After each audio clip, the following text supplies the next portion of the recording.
So everyone, welcome to panel number 3 for the joint US-China series, US-China Business Council event, your Chinese supply chain complexities and challenges. We've just had panels on the apparel industry and on semiconductors, and now we are going to dive into a panel which is, I think, an American success story, which is the automobile industry in China and integration between the US and Chinese supply chains in regards to automotive. Everyone is going to be in a listen-only mode, except our panelists, of course, and you'll be able to enter questions via the Q&A function at the bottom of your screen. I'm going to pass you over to our moderator, Tu Lee, to conduct the panel. I'll pass it over to Tu. Thanks, Paul. Hi, everyone. My name is Tu Lee. I'm the Managing Director at Sino Auto Insights. We are an advisory and research firm. We specialize in helping mobility firms in the areas of market research, strategy, business development, market entry, and product development. We focus on helping Asian firms go to the US and vice versa. Having grown up in Detroit and spending some time in Silicon Valley before I moved here to Beijing, I get excited when I'm able to talk shop with other like-minded folks that are passionate about the automotive industry, especially if they're pretty psyched up about what's going on currently. I'm going to be moderating today's panel with my esteemed guest, Rosemary, who is the founder and executive director of the Reshoring Institute and president of Blue Silk Consulting. She is a Chinese manufacturing witness expert, a global supply chain management consultant with an MBA and 25 years of management consulting experience. Frank DuBois, who is a professor in the iTech and Analytics Department at American University. Frank has over 30 years of teaching experience in operations management and international business, has led MBA study tours to China, Colombia, Argentina, Brazil, and Chile, leads a team that creates the annual KOGAD Made in America Auto Index since 2013. The 2020 release will be rolled out in about a week. So we can't wait to have a crack at that. And he's been watching changes in the globalization of the automotive industry since the 70s. So finally, last but not least, we have Pin Ni, who is the CEO of Wanxiang Americas. Wanxiang is one of the largest auto tier 1 suppliers in China and started its operations in the US about 26 years ago. And it currently has about 20 operations or 20 factories or plants across the US currently. So welcome everyone. And how's everybody doing? How's everything going, Frank? And what do you think the effects have been recently with COVID-19 on the US and China supply chains, the automotive supply chains? Yeah, hi, Tu. Greetings from Lothian, Maryland, outside of DC. I've been doing this KOGAD Made in America Auto Index since 2012. More recently, obviously things have slowed down significantly in 2020 because of the COVID-19, because people were not walking into dealerships. In fact, I haven't gotten the 2020 index up because I haven't been walking into dealerships like I would have normally back in the spring. One of the issues has been this huge slowdown in automotive manufacturing in the US and in other parts of the world. And I'm sure Pin can speak much better than I can in terms, there comes the video. I'm sure Pin can speak much better than I can. Hi. Well, I'm not up yet. I'm sure Pin, though, can speak much better than I can in terms of how it has affected Wanxiang's operations around the world in the US and so forth, because COVID-19 shut down a lot of factories. A lot of auto parts didn't get produced because a lot of the buyers of the auto parts downstream in the supply chain, the auto manufacturers didn't need, the supply chains just backed up, and you had this whipsaw effect of auto parts manufacturing pushing things down the supply chain, but it not getting consumed on the factory floor. I suppose I mentioned to Tu earlier that I used to be a car mechanic, and so I've been at the receiving end of the aftermarket auto parts supply chain, and I suspect a lot of people have taken this time off to go out and work on their cars, and companies like AutoZone and other manufacturers. Here we go. All right, there's my video. There you go, Frank. Hey.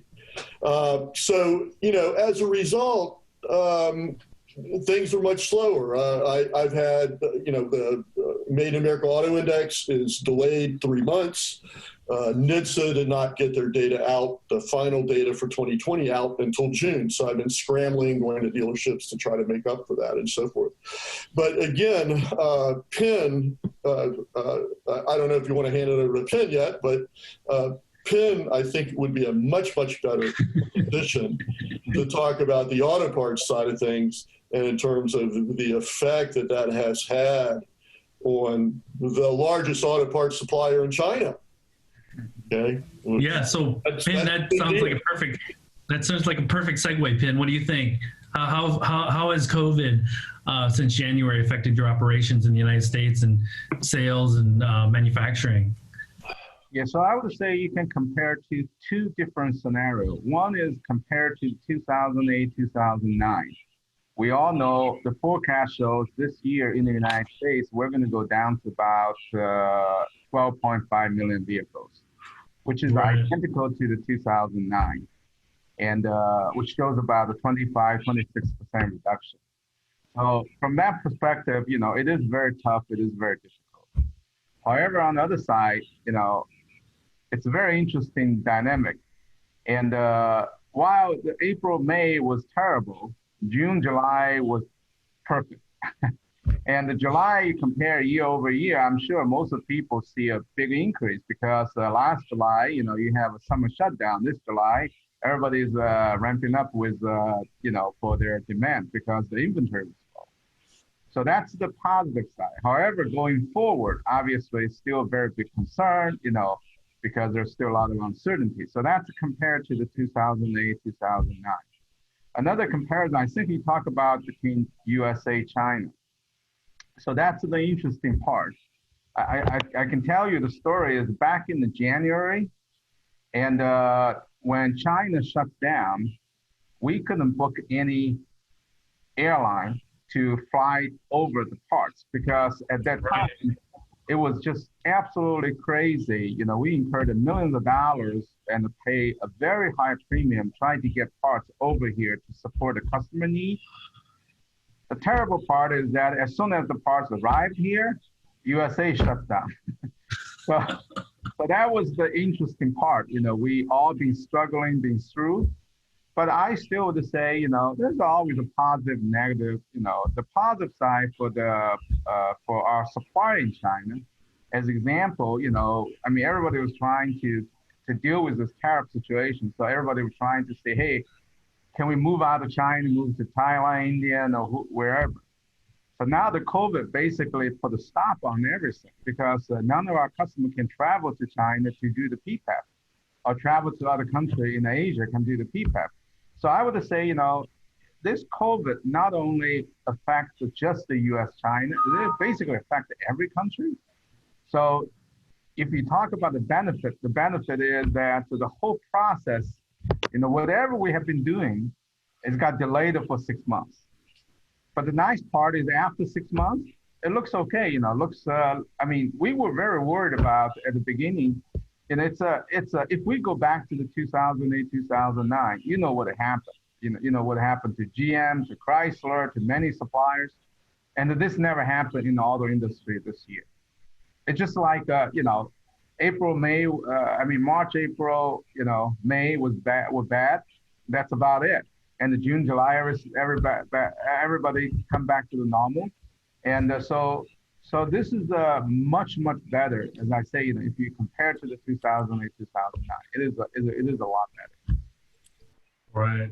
So Rosemary, what are your observations of COVID and what's going on and how it's affected the automotive supply chain in the US and China? Yeah, good morning. Well, Thank this morning we're dealing with fires in the Bay Area. It's supposed to be sunup, but we still have an orange sky. I don't know if you've seen on the news. It's a little Yes, please stay crazy. safe. Saw that. It's it's it's nuts. I mean, it looked like Armageddon yesterday. Yeah, so 2020 has been a crazy year for COVID and for a lot of reasons. But in regards to supply chain, so I have a long history of working with suppliers in China and setting up factories in China and doing that with techniques that allow for minimization of inventory and pipeline, like lean techniques and so forth. Now, from the Reshoring Institute side, we're working with lots of clients who now are working towards setting up some kind of operation in the U.S., whether it's a full manufacturing or a China plus one strategy. So they're manufacturing in China, but then also starting to manufacture in another area. When COVID hit, of course, the automotive sector was hit very hard because of Wuhan and the vast number of manufacturers that are in the automotive industry in Wuhan. And that put a sort of a crimp in the pipeline for all kinds of companies, and not just automotive, but across the board. So many companies were affected because they couldn't get parts all of a sudden. And of course, it had a ripple effect all across China, not just Wuhan, but then later with electronics and so forth. So, companies started really rethinking at that point their global supply chains, and you could see where there was risk and vulnerability. And instead of simply moving manufacturing to a low-cost country, what we've seen from our clients is that they are now thinking through their global strategy. So Right. where in the world should they be manufacturing? Should they keep all of their sourcing in China or setting up factories there? Or should they open a factory in Mexico, for example? Or could they bring manufacturing back to the US, or at least change the way the pipeline flows and maybe put distribution centers in the US and that sort of thing? So it's to me, I've been in global supply chain management for 30 years, and this looks like an evolution to me, like I've never seen before. So it's not going back. We're not going back to 1960s manufacturing. Companies and executives are looking at supply chain like they never have before, and integrating it as part of their company's strategy. So looking forward and making a forward move and a forward development and getting smarter about handling their global operations. Okay, so my observations have been, and so we've kind of talked through COVID, but I'd like to kind of press rewind, because we had a trade war before COVID and kind of some long-term trends that were kind of shaping the future of the automotive supply chain. And my observations living here in Beijing are that there's less growth in China overall, not just in the automotive sector, but overall. For the automotive sector specifically, there's overcapacity.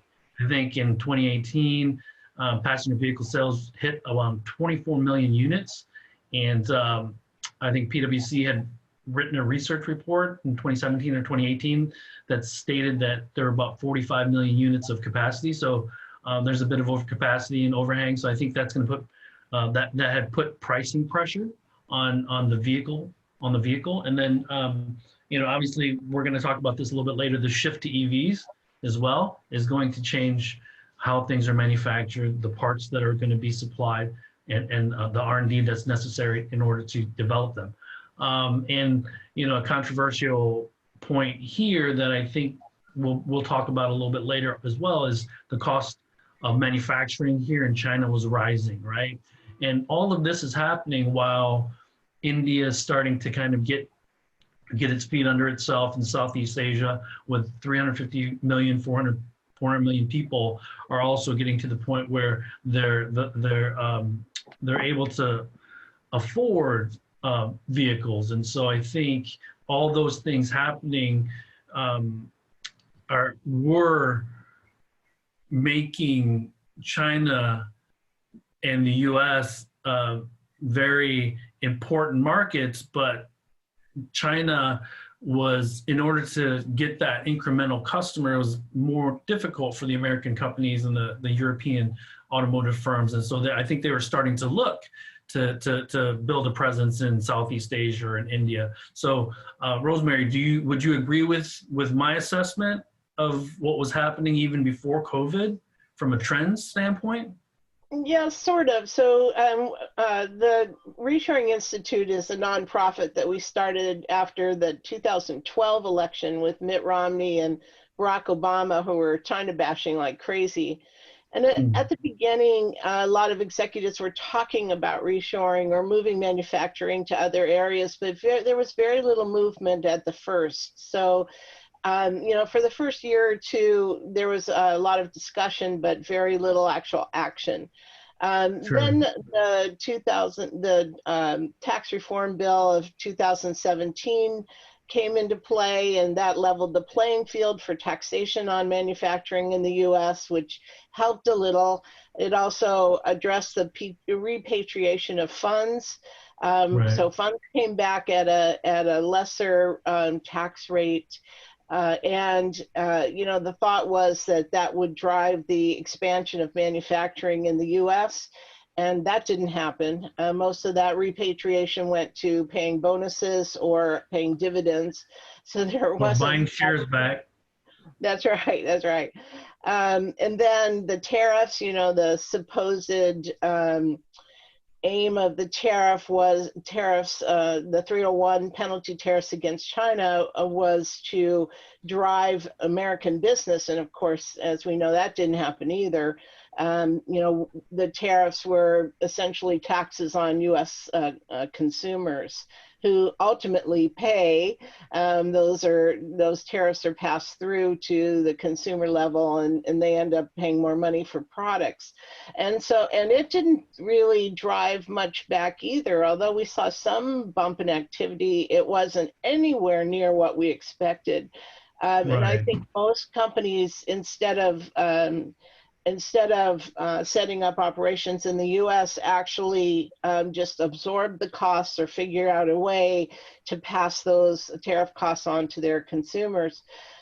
But COVID was different. I have to say, I think an awful lot of companies, with the combination of those three things, the taxes, the tariffs, and now COVID, and understanding that there is risk involved, now all of a sudden there's a lot of activity.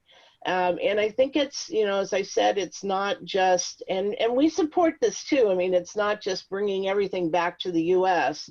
It's really rethinking your global strategy and where in the world should you be manufacturing to support manufacturing operations, whether they're in China or they're in India or they're in Mexico or wherever your operations are. How do you look at that global landscape and determine where and how much you should be manufacturing in each of those areas? So it's a movement along that. One other comment too is, policy, the government policy has an effect on manufacturing. And we have in the US for most of the history of the US, have been opposed to having industrial policy. And by industrial policy, I mean the government picking winners and losers, Sure. and supporting a certain industry or not. We've always been opposed to that. And, conservatives will tell you that's socialism and you can't allow the government to intervene and we have an open market and so forth. Boy, I see that landscape changing. COVID had that effect. And now I think that we're going to move toward an industrial policy in the U.S. that supports specific industries that we find are critical. And that may include some automotive. So I think we're moving in that direction, and it should help manufacturers, I think. Okay. So Pin, if you can recall back before COVID, what trends were you seeing that were changing the automotive supply chain for Wanxiang? Yeah, so we see, other than, what the Rosemary was talking about, the macro government policy, what we see in the industry, clearly there was two different trends. One is about this, global platform by OEM, because launching the vehicle is getting more and more expensive. And it used to be, you can launch one platform here in the United States, you can launch another platform in Asia or in Europe. Now, you can clearly say all the OEM, they want to launch one platform across all the continents because the development cost is getting way too expensive. Even so today, with electrical vehicle you talk about, even so with one vehicle company may not be able to handle that. So now you see a lot of correlation between, among different OEMs. They want to work together on the same platform. So that is the one change. But doing that, interestingly, that OEM are, at least from our experience, OEM are very reluctant to award you the business if you cannot make the parts locally in each continent. And they just don't like this geopolitical risk, like this logistic issues, like the potential uncertainty of this global supply chain. So they want all the suppliers be able to launch on a global platform from each continent. So that has been very strong demand. And in fact, it impacted us because we need to build a plant in Europe, in South America, in the United States, and in Asia to support those global platforms. So that's the one side. And it's very interesting. The other side, talking about component supply. Now, let's forget about the tier one to the OEM, just talking about component side. The component side, obviously, with before the COVID, as Rosemary talking about, the 301, tariff has significant impact. At the beginning, we tried to say, hey guys, let's move out China. Everybody is kind of reluctant. And then, after this become more permanent, everybody say, hey, let's take a look at it. So we look at it. Unfortunately, we found out this process is awfully painful, if not impossible. And again, this has nothing to do with the bring back to the United States. I'm just talking about from China to India, China to Thailand, China to Vietnam. We see two major challenges. One is we call the readiness of the supply chain. So today, if we're going to build something in India, we're going to ship a lot of components from China to India, then assemble them in India to be qualified Indian made, then bring them back in the United States. So it doesn't really help that much because the tariff is 25%. All the additional logistic costs probably eat about half of that, because you're going to take care of all those very long supply chain. You move the parts around the world. And so that is because many other components today, China in the last 40 years, one of the benefits China had is that they build a very sophisticated, very self-sustained supply chain network. So no matter, what kind of components you can easily get in China. But in the other part of the world, whether it's a volume, whether it's a capacity, whether it's a labor scale, whether it's a technology, it's just not readily available. It may take 5 to 10 years, but right now it's very painful because you're going to pay a lot of costs. So that's one issue we have to deal with. The second one, I always say, when we look at China, we look at Thailand, Vietnam, their labor cost is about 1/3, or even to extend to 1/4. But the issue is that the labor efficiency. Again, I was joking, China is a 996, and the other part of the world, probably is 885 or 665 or 664. So when you have that, it is very difficult. I always argue with our, CEOs in a different part of the world. I say, hey, your labor cost is much cheaper, so how come you're more expensive? So they try to calculate the productivity. Whether it's a training issue or incentive or the way, it's just a culture issue. And the China is on the peace count, whether it's right or wrong, it's all productivity on peace count. I tell you one story, I went to one of the plants, I said, how do you guys inspect the product? The general manager said, hey, I got the operator, if he make a mistake, any bad product, 5-time penalty. If he doesn't catch it, if he get it to the next guy on the line catch that, the next guy get award. The guy who made that is 10-time penalty because he not only wasted the material, he also wasted his colleague's time. So now if the next guy doesn't catch it, get on to the next guy. So the first guy got off the hook. He's no longer ever guilty. So now all the burden is on the second guy because he's supposed to catch, he didn't catch it, so the 10 times on him. So those kind of things to put a very dynamic system in place that everybody is watching this like a hawk. And they don't want to have, you talk about the old manufacturing OEE, you talk about the defect rate. This help, it doesn't really solve the problem. This is not a systematic, it's not the best way to handle it, but I would say it's very effective in the way, at least to bring the cost down. Sure. So Frank.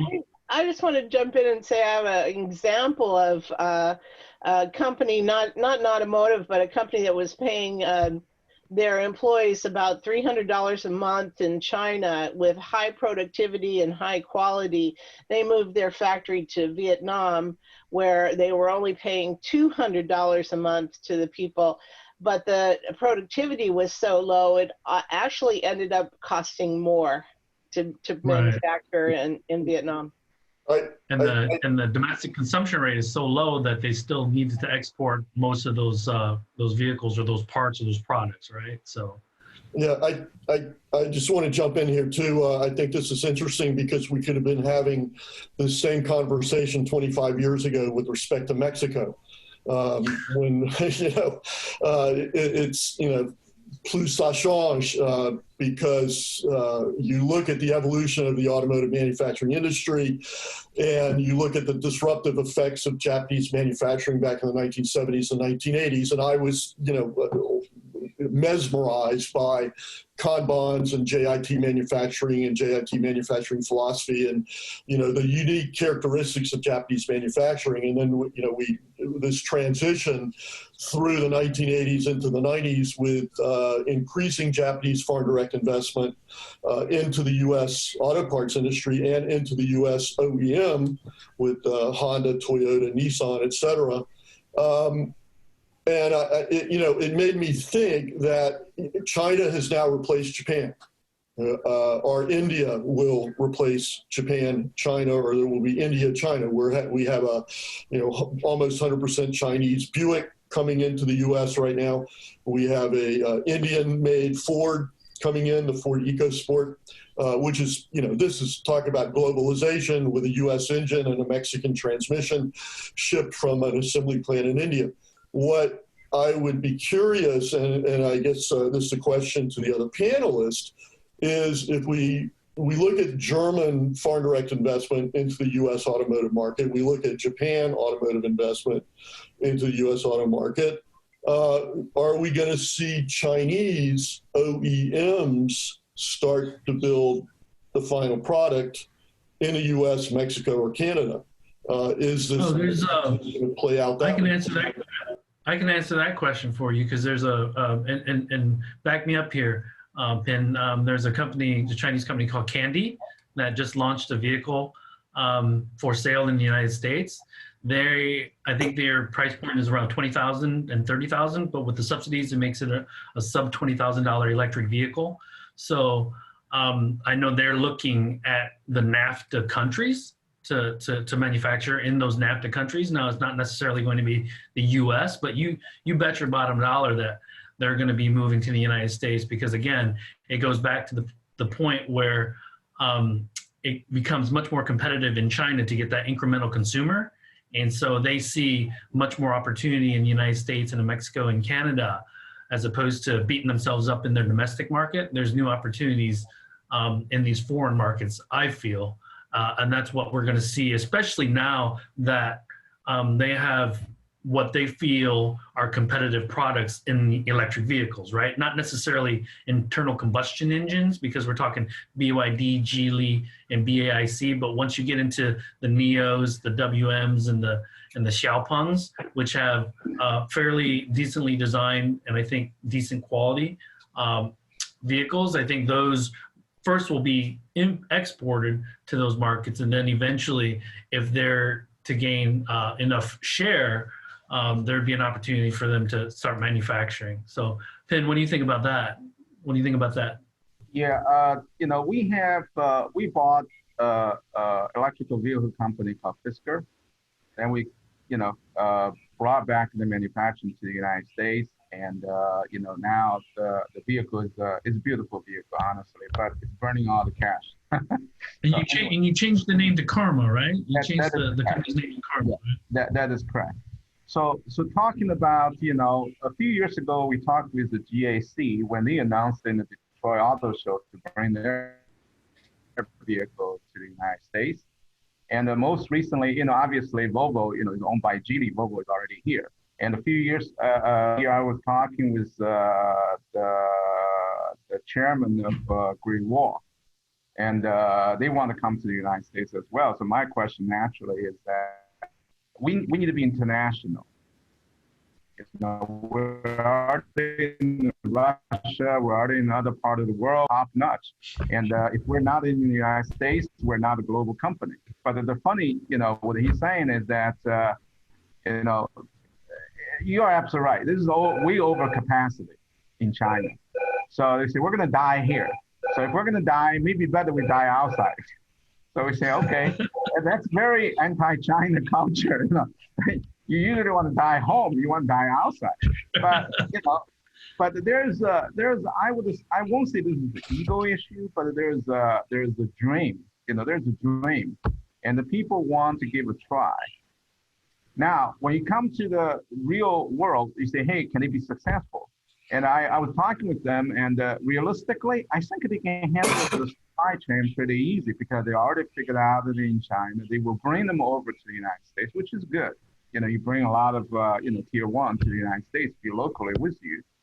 But one thing they cannot figure it out, or it's a lot more difficult to figure out, is the distribution channel. Are you going to be like a Tesla, you know, handled in a different way? Or are you going to go to the traditional way? If you go to the traditional way, now it's a lot more complicated because to set up those, you know, dealership in the United States is very costly. And that is the challenge that many auto companies, when they started, they look at it, okay, I'm going to be able to make a car in China. No big deal. I bring all the robots, you know, it's easy. But now when it comes to how you sell those cars, now, all of a sudden, everybody, we don't know. So that, I think, they have a lot more, you know, a chance for the Chinese company, even targeted into certain segments, whether it's a leasing company, whether it's, you know, let's say it's a transportation for, you know, like a pickup for UPS or whatever. There's those kind of a special, you know, niche market that could be very interesting for those companies who can be very cost competitive. I, you know, living here for the last 10 years, I know China really wants global brands, right? They want to be able to brag about having global brands. So whether that's in automotive, whether that's in technology, I think it's extremely important to the government that 1 or 2 or 3 or 4 or 5 Chinese companies are able to really become, you know, global representatives for the, you know, for the country. So, but Rosemary, you know, this is right up your alley, right? Because you're at the Reshoring Institute. Do you see trends where you might see Chinese companies entering the U.S. market with manufacturing and component manufacturing or anything like that?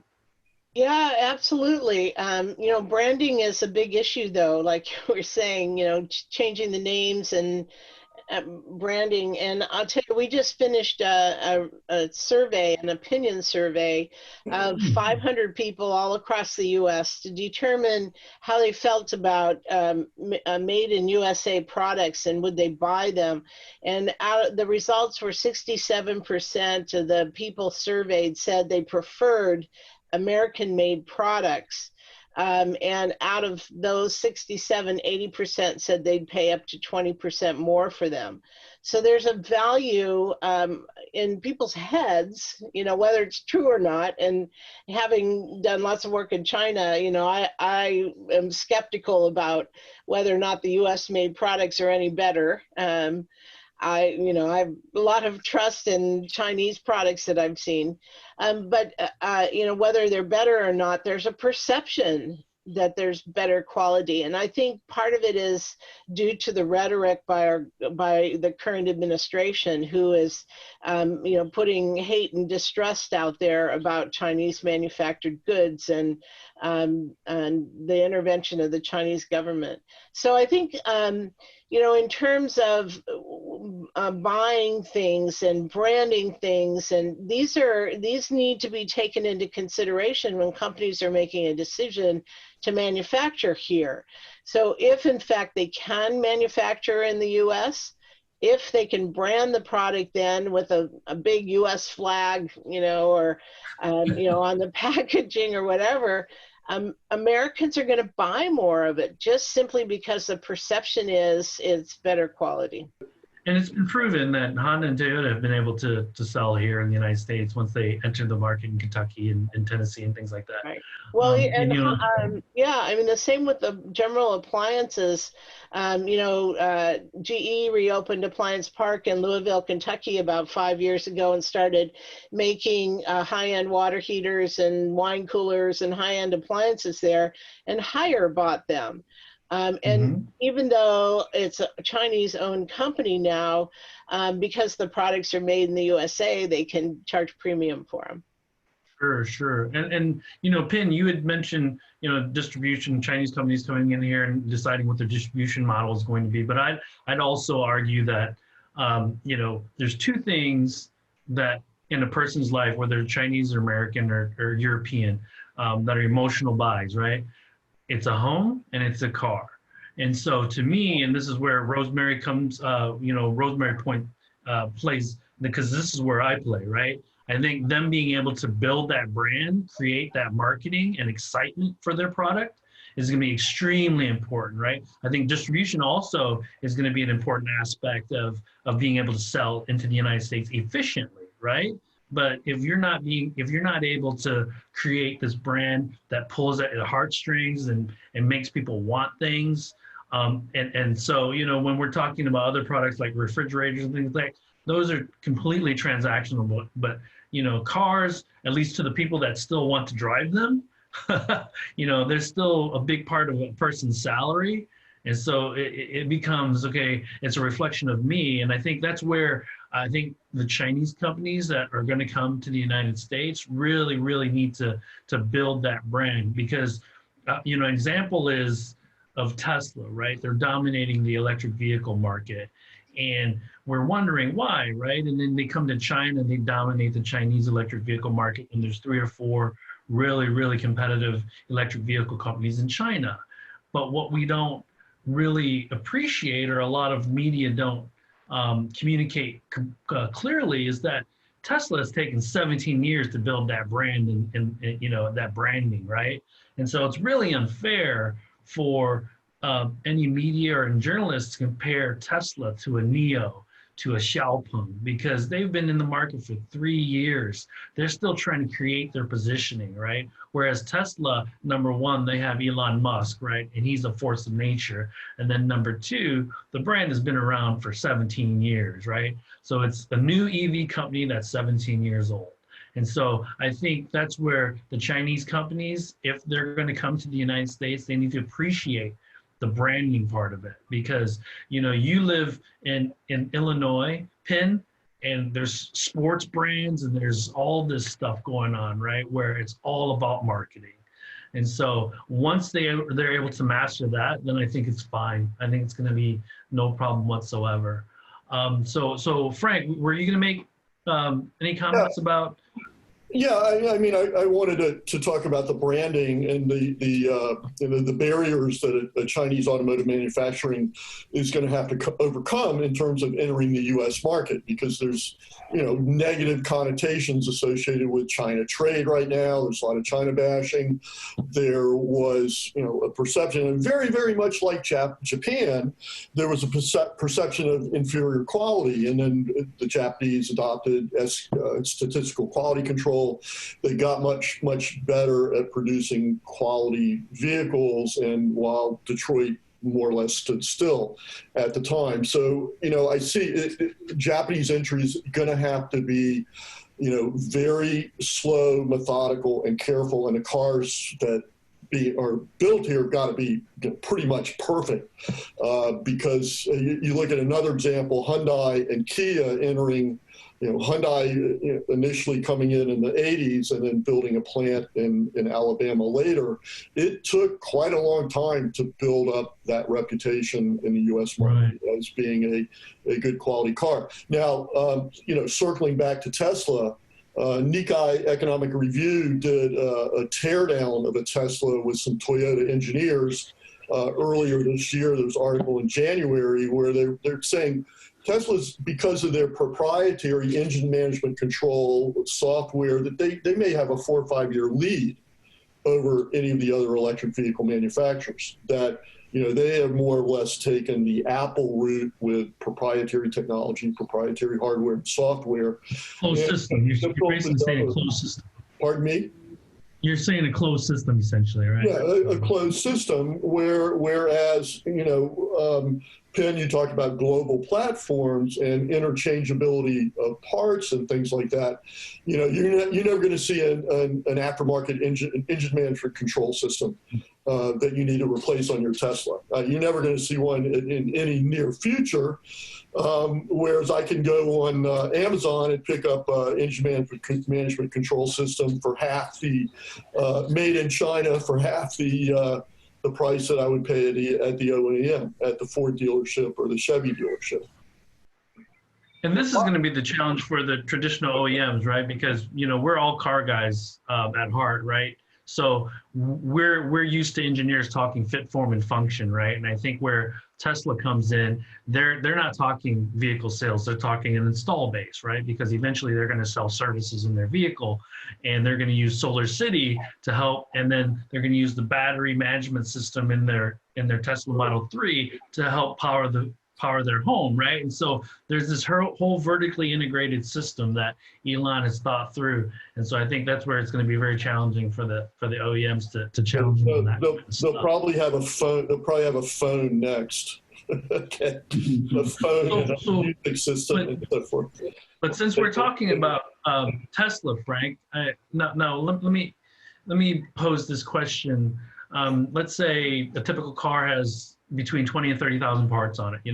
A luxury vehicle might have more than that, 40, 50,000 parts. But if we're going to get into more software and less hardware and less knobs and physical knobs and switches, how's that going to affect the automotive supply chain? Or suppliers are just going to have to get a lot smaller, or are we going to be talking 10 years from now that software development companies are tier 1 suppliers now, or what's that evolution look like? And because you've been tracking, supply chains for the last 7 years, I think, and so it's interesting. It will be interesting to hear your take on that. Well, this is one of the problems that I've had to deal with in terms of coming up with what is an American car and what are the cost components to an American car. I'm basing my index off of some research that was done by the Center for Automotive Research, where they took a car apart and they figured out how much of the value was added to the car overall in terms of where things came from. Now, when you start talking about software, you start talking about electronics and things like that, that model doesn't work, because now you've got the engine management control system, the automated driving control system in a Tesla. It might be 20 to 30% of the value of that vehicle. You know, we wrap it up in a pretty standardized AC induction motor and the lithium-ion batteries that Musk is building in Nevada. And so the realities start to change there. Now, it may be that Musk decides that, you know, why am I insourcing all of these parts, components, and so forth? And there have been people that have contacted me and say, he's not really building those motors in the United States. They're imported from Taiwan, and then there's value added to them in the US. And then you can't disaggregate the engine from the transmission, because they're basically, you know, it's like you used to take your car into AMCO and get the transmission replaced. You don't do that with a Tesla, obviously. Well, traditional or a Karma for that matter. No, you know, obviously traditional engines and transmissions used to be bad shippers, right? So you either had to ship them by train or they needed to be right next door. Right. But do you see, like, you know, back to that software development? I mean, are you going to be able to kind of pull each of those costs out, or do they just become part of the R&D costs, or how does that play now? No, I'm not going to be able to pull those costs out unless Mr. Musk allows me to have access to his financial records and go into the plant and so forth. That's going to be difficult to do because this is proprietary software. And this software, you know, allows Tesla to do automatic updates. You know, just like we update our Windows software or Apple operating management system or whatever. So it's you know, it's a whole new dimension. I mean, I used to be a car mechanic back in the 70s, spinning wrenches on Volkswagens, and, you know, wow, life was simple then. And the car, you know, the most complicated part of the car was the voltage regulator that went on to the generator back in the old Volkswagens. So, you know, it's gone totally beyond, you know, our traditional view of a car. Now, you know, you've still got brake systems and disc brakes and calipers and rotors and drive shafts, and the universal joints or constant velocity joints and things like that, and exhaust systems for the internal combustion engines and so forth, which is Pen's niche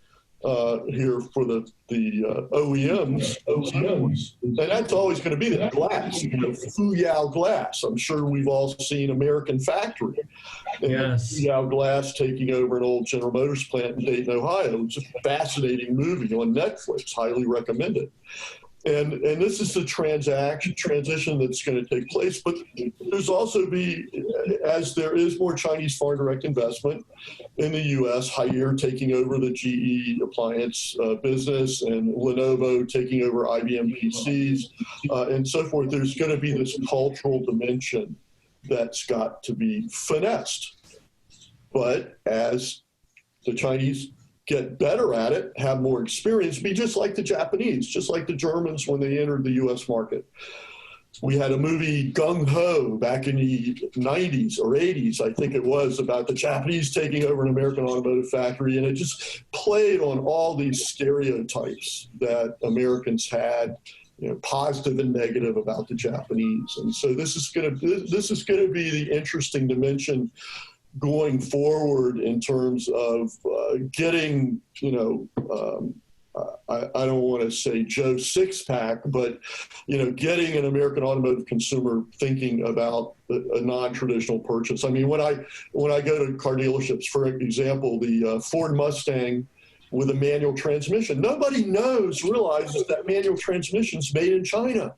You know, here's an iconic American vehicle with a manual transmission. I can go out and burn rubber on it, but that transmission comes from a German factory in China and is exported to the United States. Okay, I find things like that fascinating in terms of globalization of supply chains. Sure.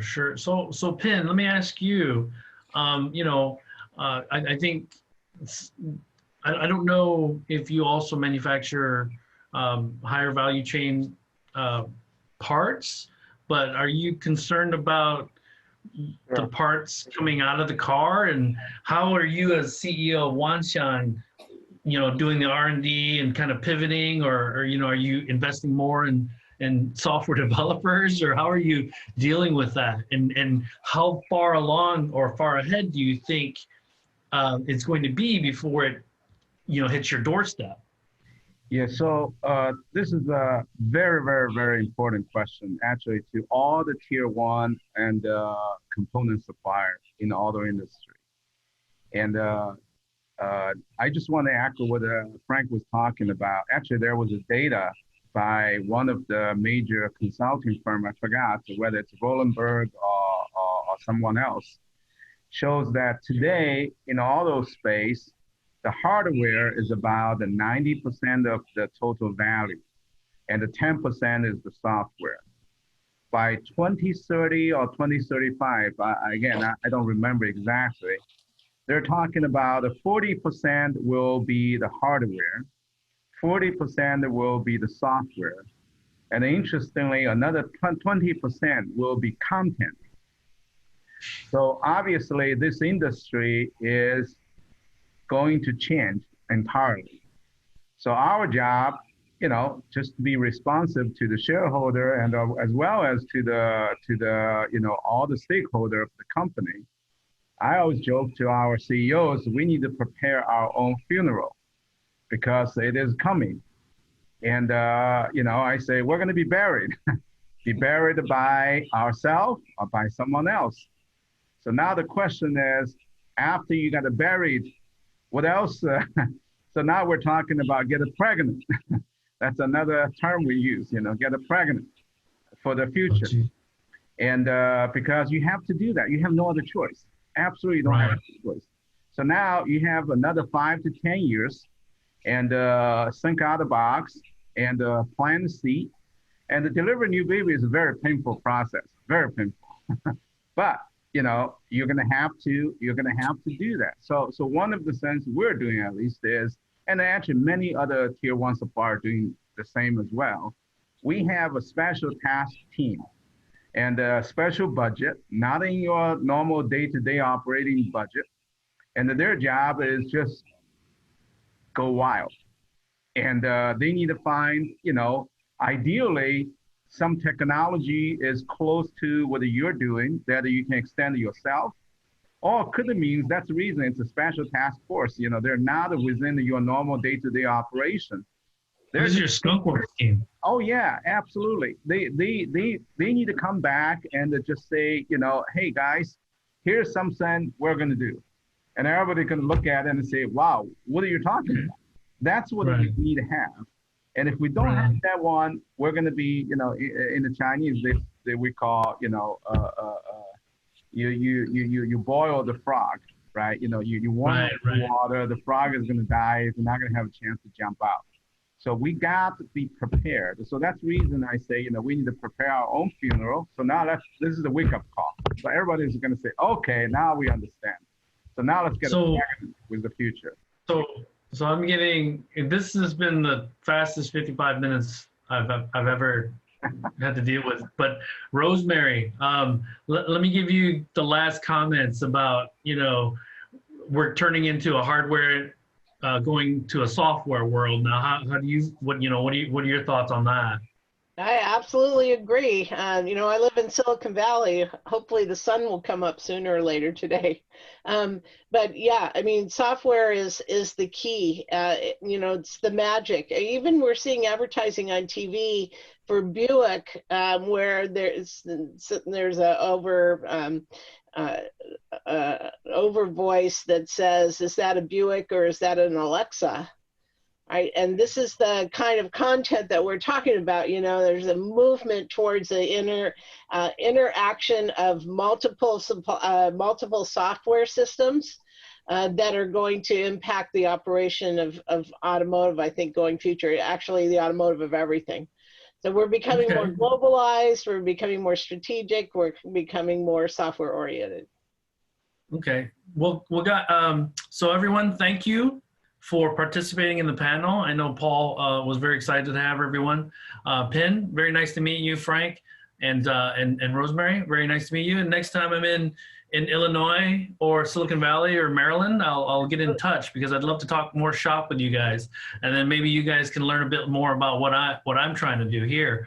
So we'll talk to you guys soon. Hopefully everybody enjoyed our conversation or our discussion. Okay. Thank you. Thank you. Bye.